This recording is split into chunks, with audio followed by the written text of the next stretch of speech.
So the best-selling day one full game on the PlayStation Store globally. However, it is unclear as of yet how many copies have sold in actual bricks and mortar stores. But could games like Call of Duty give Netflix a run for its money? There's only so much good content on Netflix, and finding it can be a lesson in patience that not everyone is actually prepared to go through. So perhaps a left-field suggestion. What about gaming? At $80 to $100 a pop, you can get plenty of hours of gameplay. Well, I spoke to the Daily Telegraph's Matt Dunn a little bit earlier for his take on some of the best games for the whole family.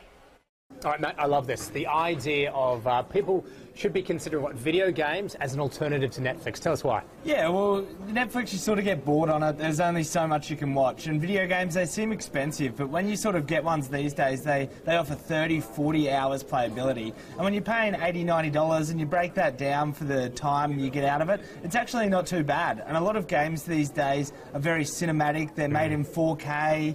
The graphics are almost indistinguishable from the cutscenes. They've come a long way from the days of a Game Boy, I guess.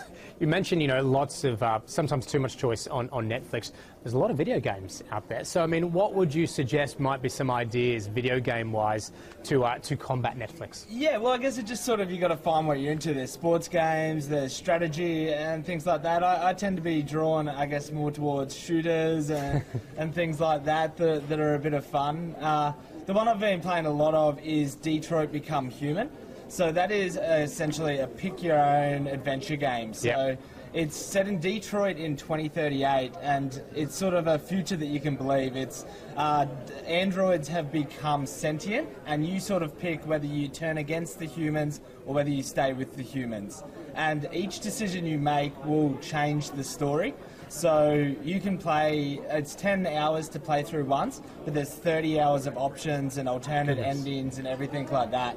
I've got to ask, what's the longest stretch of playing a video game, do you reckon, that you've done? Oh, I've done, some long, about 8 hours in a day, but one of the games I've actually put at least 180 hours into so far. So which one's it? Ghost Recon. So it's this MMO, so massive multiplayer online where you play with other people. And I play with my dad, so instead of calling him up to have a chat, we've put on their gaming headsets, we jump in and we play. It's co-op, so it's you and a team versus the computer. So Dad and I jump in and